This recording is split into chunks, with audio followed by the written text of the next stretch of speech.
কিভাবে দিলাম বলতে কেমন লাগলো ওটা আগে বলি যে আমাদের সবার অনেক ভালো লেগেছে।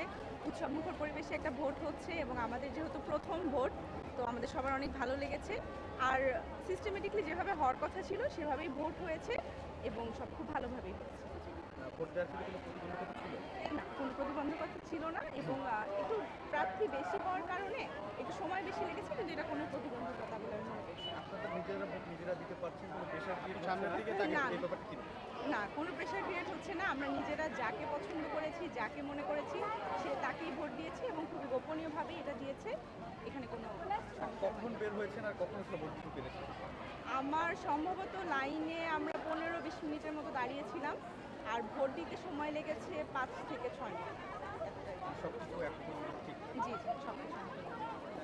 তো ভোট কাকে কাকে দিব অনেকটাই ডিসিশন নিয়ে ফেলছি, আরও দু একজন বাকি আছে। তো ওইটাও ডিসাইড করে ফেলবো যেতে যেতে, তো দেখা যাক কি হয়। ওকে, এর আগে কখনো ভোট দিয়েছিলেন কিনা? আর যদি না, যদি প্রথমবার ভোট দিয়ে থাকেন তাহলে এই 41টা ভোট কিভাবে দিবেন, প্রার্থীদেরকে কিভাবে বাছাই করবেন?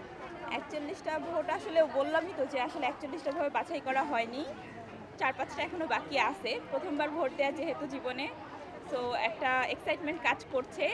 যাদেরকে ভোট দিব বা যারা পছন্দের প্রার্থী তাদের ব্যালট নাম্বারটা কষ্ট করে একটু মুখস্থ করে রেখেছি যে ওদেরকে ভোট দিতে হবে।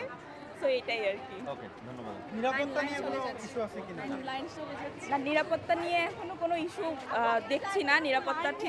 নিরাপত্তা এখন পর্যন্ত মনে হচ্ছে যে ক্যাম্পাসে যথেষ্ট নিরাপত্তা বজায় রাখা হয়েছে। সো এখন পর্যন্ত নিরাপত্তা ভাঙ্গা বা এই টাইপের কিছু আমরা এখনো খেয়াল করি। আবার একটা প্রশ্ন যে নির্বাচন পরবর্তী সময় আপনাদের প্রত্যাশাগুলো আসলে কতটুকু পূরণ হতে মানে হবে বলে মনে করেন আপনি?